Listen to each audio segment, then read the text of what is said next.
Assalamualaikum warahmatullahi wabarakatuh.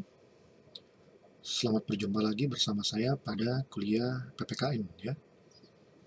Pada kesempatan kuliah kali ini kita akan membahas suatu topik yang sangat penting ya. karena ini merupakan salah satu fungsi utama daripada kita sebagai warga negara ya, yaitu kesadaran bela negara ya. Nah, di dalam Undang-Undang Dasar tahun 1945, masalah bela negara ini ya merupakan persoalan yang sangat krusial ya, sehingga dikatakan bahwa bela negara ini merupakan hak sekaligus kewajiban ya. Jadi setiap warga negara berhak dan wajib untuk ikut serta di dalam upaya pembelaan negara, itu kata UUD tahun 1945 . Jadi dia tidak hanya hak saja, tidak hanya kewajiban saja, tapi hak dan kewajiban. Nah, ini cukup unik ya, karena hak dan kewajiban itu disatukan ya,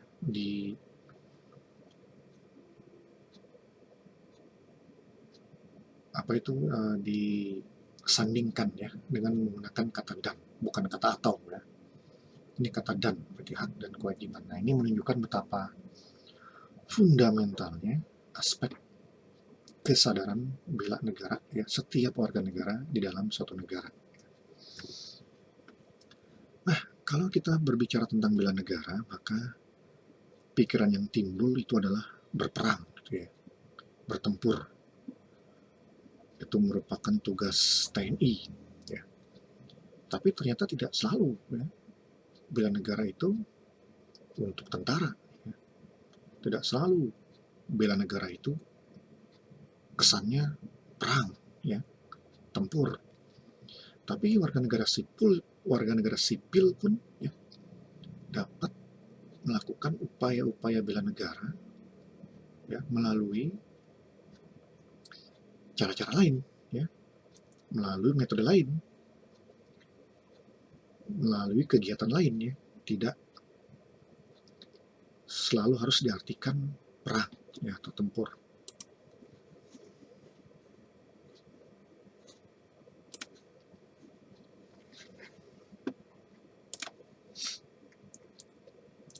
Nah, ini ya, ada semacam kesalahpahaman ya, bela negara itu biasanya selalu dikaitkan dengan militer, padahal tidak selalu. Seolah-olah kewajiban dan tanggung jawab untuk membela negara itu hanya terletak pada TNI, tapi tidak selalu ya. Pasal 30 UUD tahun 1945 ini mengatakan bela negara itu merupakan hak dan kewajiban setiap warga negara ya. Bela negara itu diartikan sebagai upaya setiap warga negara untuk mempertahankan Republik Indonesia dari ancaman, baik dari luar ya, maupun dalam negeri. Jadi kalau misalnya kita, ini sederhana saja ya, contoh sederhana ya, kalau kita misalnya lebih cinta produk dalam negeri ya, sementara di sisi lain ya, produk-produk asing menjamur tapi kita tetap setia kepada produk dalam negeri, nah itu sudah termasuk dalam upaya bela negara ya, bela negara dari ancaman produk asing ya, seperti itu.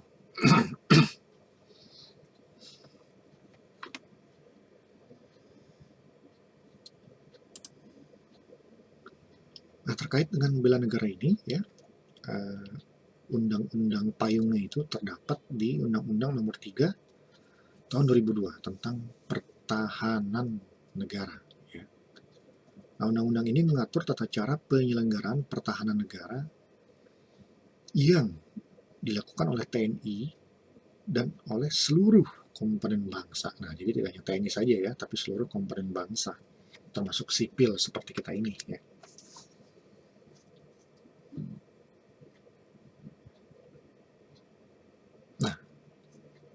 upaya bela negara ya, khususnya dalam artian yang lebih luas ya untuk seluruh komponen bangsa ini, bisa juga melalui pendidikan bela negara ya. Nah karena itu ya sebelum zaman COVID itu ya, untuk mahasiswa-mahasiswa baru dari Universitas Pakuan Bogor, sebelum memulai kuliah itu harus dulu mengikuti pendidikan bela negara ya.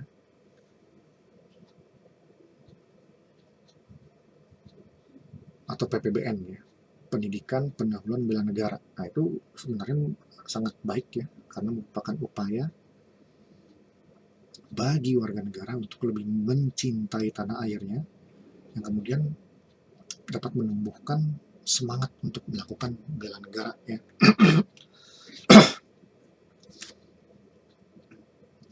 Tapi selama masa pandemi ini ya, PPBN di Universitas Pakuan ini dilakukan secara daring ya, dilakukan secara daring atau melalui online. Ya semoga saja pandemi ini bisa cepat berakhir sehingga PPBN itu ya, pendidikan pendahuluan bela negara ini bisa dilakukan lagi seperti dulu ya, langsung terjun ke lapangan.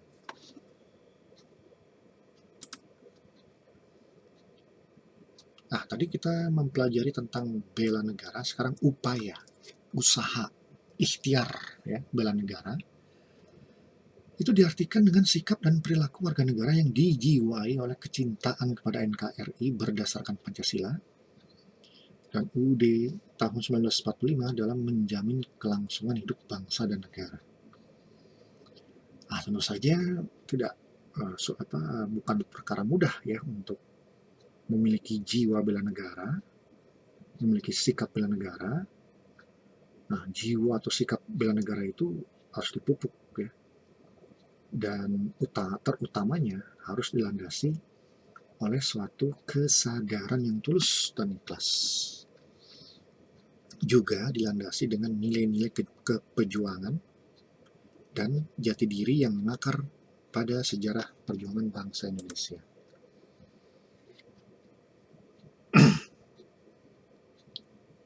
Nah, bela negara ini ada beberapa model ya, ada beberapa jenis ya.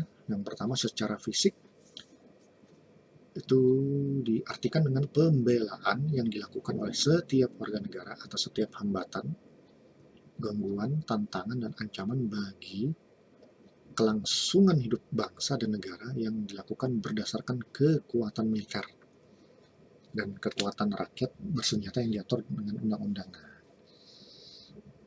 Nah, yang secara fisik ini memang bela negara dalam konteks ya,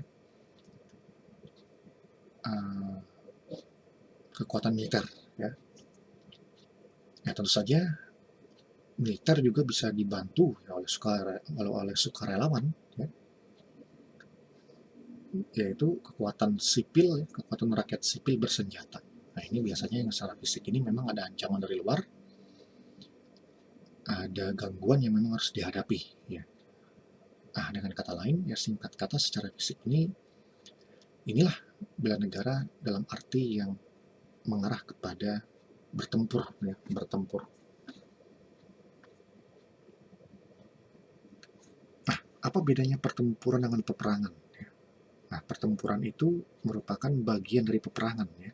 Jadi dalam peperangan itu bisa terdiri atas beberapa pertempuran ya. Nah, jadi kalau memenangi salah satu pertempuran itu belum tentu memenangi perang secara keseluruhan. Tapi kalau memenangi peperangan itu berarti dia memenangi juga pertempuran ya, seperti itu. Secara non fisik, nah ini yang tadi saya katakan di awal bahwa bela negara itu tidak hanya berurusan dengan bedil ya, dengan senjata, dengan peperangan tempur, tapi juga bisa dilakukan secara non fisik ya, yaitu pembelaan yang dilakukan oleh setiap warga negara atas dasar kesadaran hak, kewajiban, dan kehormatan berdasarkan profesi dan kemampuan untuk meningkatkan ketahanan nasional agar mampu mengantisipasi segala hambatan, gangguan, tantangan, dan ancaman baik ideologi, politik, ekonomi, sosial budaya, maupun pertahanan dan keamanan. Nah, jadi kalau ada seorang guru ya, sukarelawan guru, dia bersedia dikirim mengajar ke Papua misalnya, untuk memperbaiki ya tingkat pendidikan di Papua, apalagi yang Papua pedalaman, nah itu berarti guru tersebut itu sudah melakukan bela negara secara non fisik ya, secara non fisik.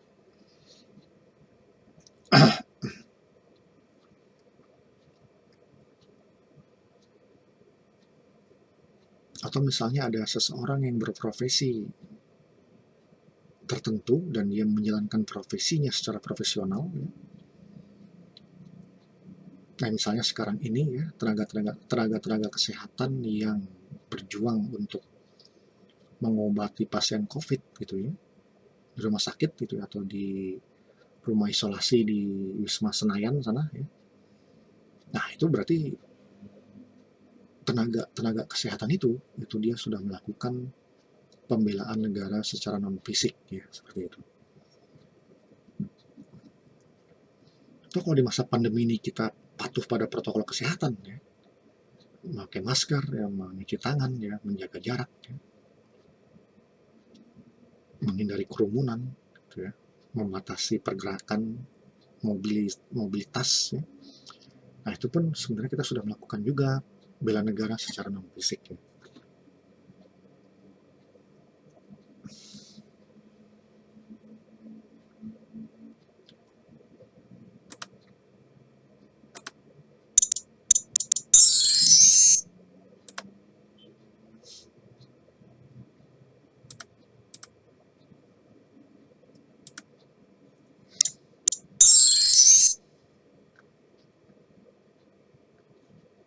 Nah, ini tentu saja ya, negara itu perlu dibela ya.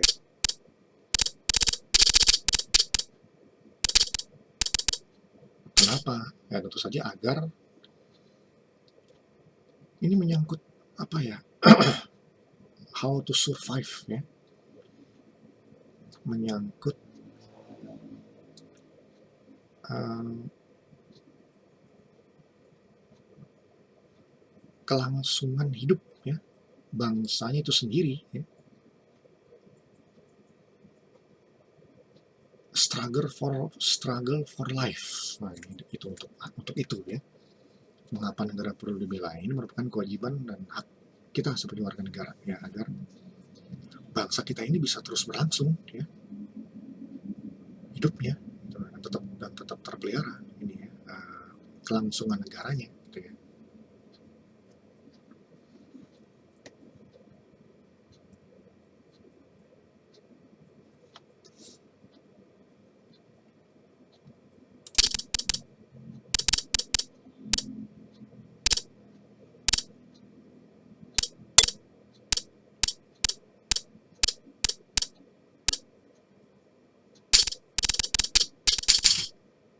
Nah, alasan yang kedua kenapa negara perlu dibela, kita harus ingat lagi ya bahwa kemerdekaan negara kita ini tidak gratis ya.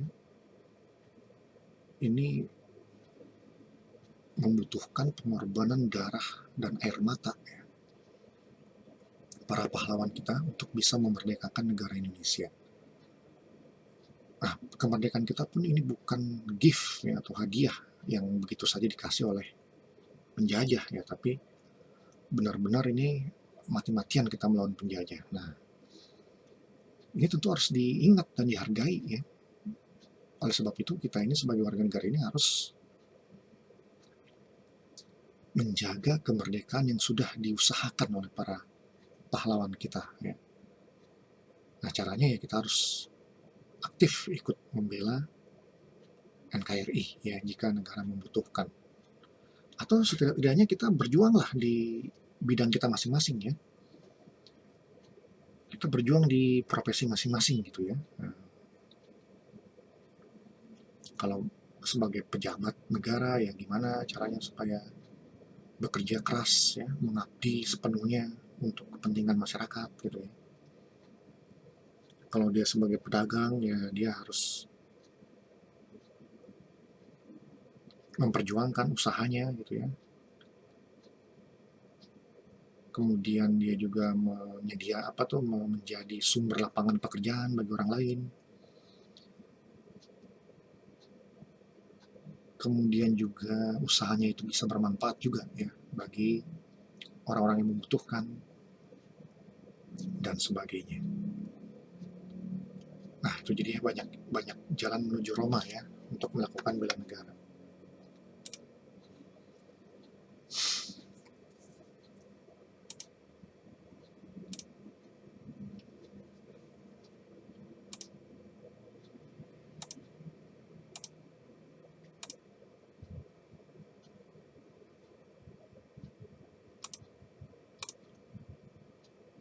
Nah, ini adalah contoh-contoh bela negara yang sangat sederhana ya.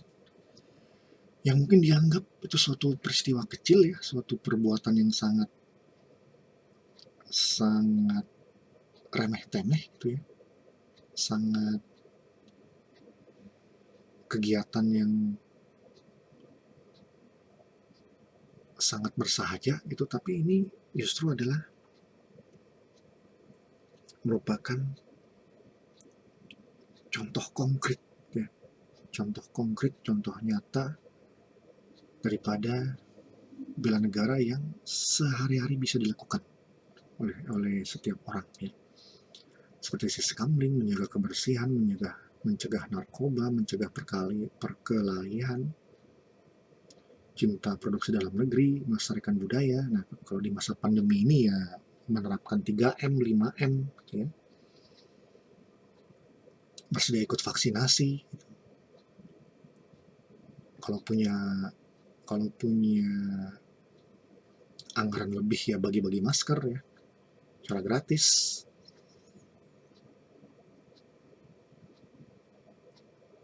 Bagi-bagi hand sanitizer gitu ya, atau berbagi berbagi kebahagiaan dengan orang-orang yang terdampak COVID dan sebagainya. Ini adalah contoh-contoh bela negara yang konkret ya, yang bisa dilakukan setiap saat, setiap hari ya,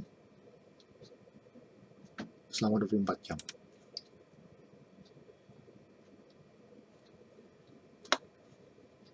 Nah, ini adalah pasal-pasal di UUD tahun 1945 yang menunjukkan bahwa setiap warga negara itu harus memiliki andil ya di dalam bela negara.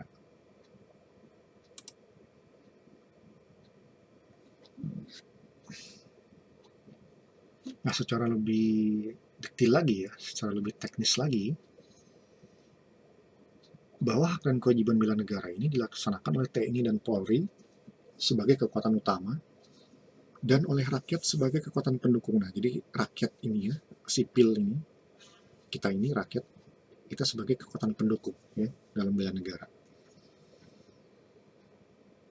Nah, perpaduan ya, kerjasama, sinergitas itu ya antara kekuatan utama dengan kekuatan pendukung.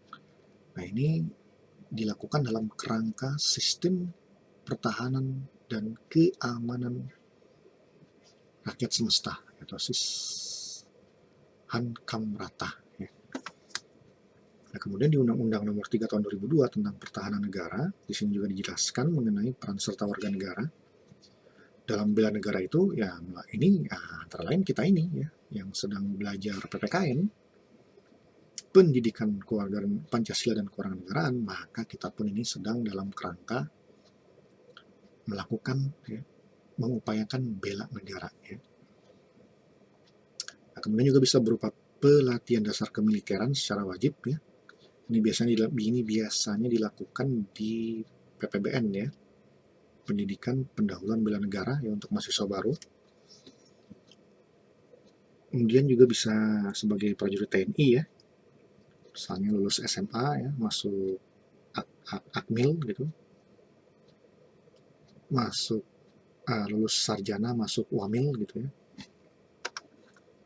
Kemudian pengabdian sesuai profesi gitu ya, misalnya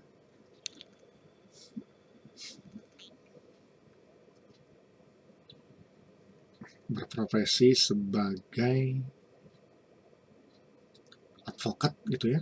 Nah, maka jadilah advokat yang benar-benar membela yang benar gitu ya, benar-benar membela hak-hak masyarakat yang dirugikan.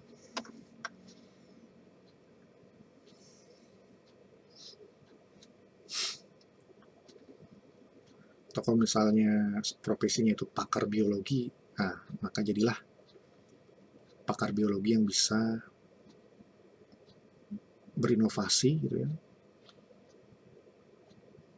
yang bisa menciptakan karya-karya yang bisa bermanfaat bagi orang banyak.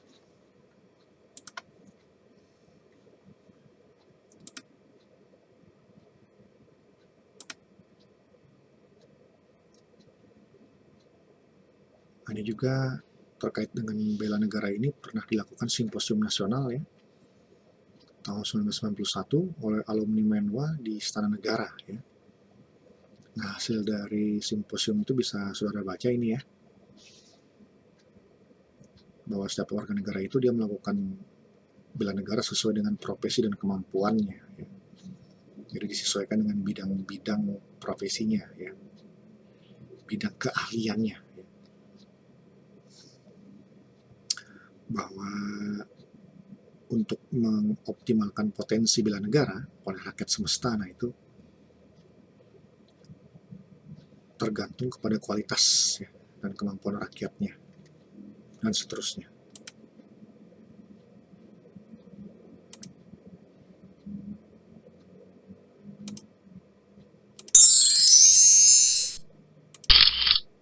Nah ini elemen-elemen penting daripada bela negara ya, cinta tanah air gitu ya.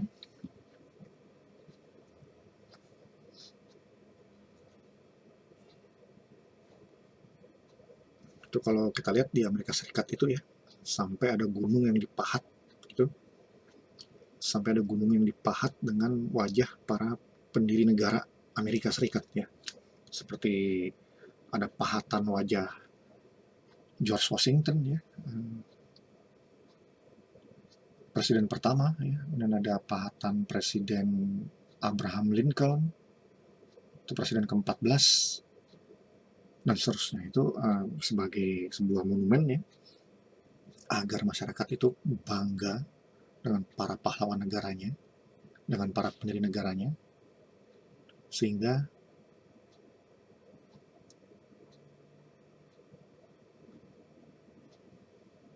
rakyat itu menjadi meningkat rasa kecintaan kepada tanah air. Nah, baru-baru ini juga di Kementerian Pertahanan tuh dipasang ya patung besar yang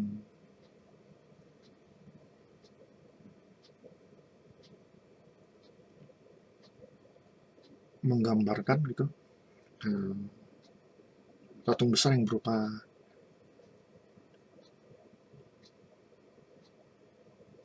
tubuh ya, Presiden Soekarno gitu.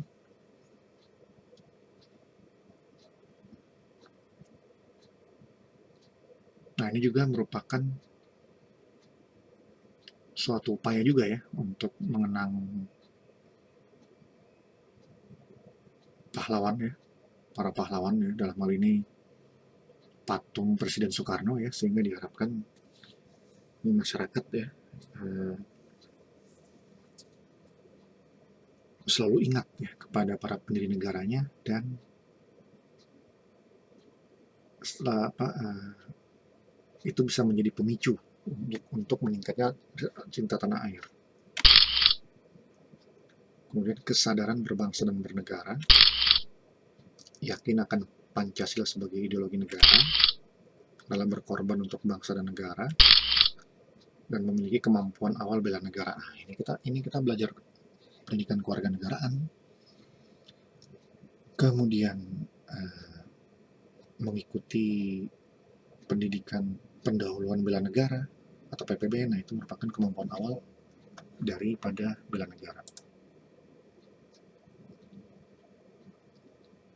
Nah, ini ancaman-ancaman ya, gangguan-gangguan dan tantangan-tantangan yang dihadapi oleh bangsa Indonesia. Nah, di mana disinilah diperlukan adanya bela negara ya, seperti ancaman militer. Atau misalnya tidak, ini ancaman militer ini tidak harus dari luar ya, tapi bisa juga ancaman militer dari internal. Ada misalnya dari konflik dalam negeri. Seperti misalnya KKB, gerakan KKB yang di Papua itu yang meresahkan, itu yang sudah membunuh beberapa orang gitu ya, masyarakat Papua maupun beberapa tokoh-tokoh itu ya. Nah, itu juga termasuk ancaman militer, dan hal seperti ini harus diberantas ya. Oleh sebab itu Presiden ya bersama Panglima TNI itu mengirimkan sejumlah pasukan ya ke Papua untuk memberantas KKB yang di Papua itu. Nah, ini juga bela negara yang fisik ini ya, berupa melakukan pelibasan ya, atau gerakan operasi militer ya, untuk membasmi para teroris KKB di Papua ya. Ini karena sudah meresahkan, memang harus diberantas.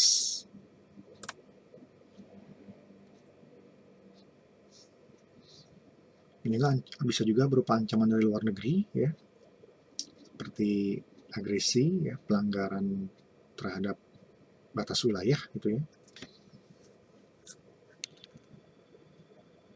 mata-mata, sabotase, aksi teror jaringan internasional dan sebagainya. Ancaman dari dalam negeri yaitu tadi ya, ada pemberontakan bersenjata seperti KKB di Papua dan seterusnya.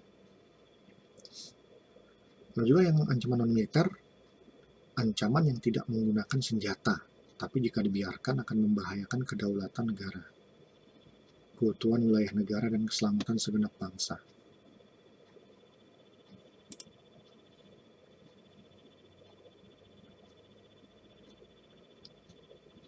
Kemudian ada juga ya berupa ancaman tradisional, kemudian yang juga ancaman non tradisional. Nah, ini tadi yang kita bahas ya, berbagai upaya bela negara oleh warga negara ya. Jadi dalam rangka bela negara ini terdapat keikutsertaan warga negara ya dalam berbagai kegiatan, seperti misalnya seperti kita ini sekarang ini ya, mendapatkan pendidikan kewarganegaraan, juga pelatihan dasar kemiliteran ya. Kalau di kampus itu bisa masuk ke resimen mahasiswa, atau mengikuti pendidikan pendahuluan bela negara ya, di awal menjadi mahasiswa baru. Nah, bisa juga masuk menjadi prajurit TNI ya, atau melalui profesi masing-masing ya. Misalnya menjadi ahli biologi gitu ya, maka dia harus berguna dengan ilmunya dan dapat memberikan manfaat kepada masyarakat luas ya, melalui profesinya.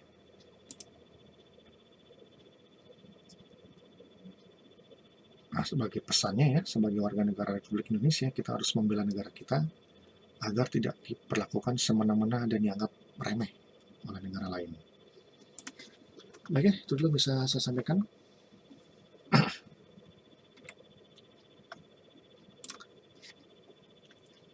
Pada kuliah kali ini ya, terima kasih atas perhatiannya,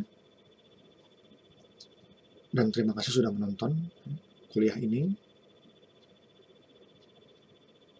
Sampai jumpa lagi pada kuliah berikutnya. Lebih kurangnya mohon maaf. Wassalamualaikum warahmatullahi wabarakatuh.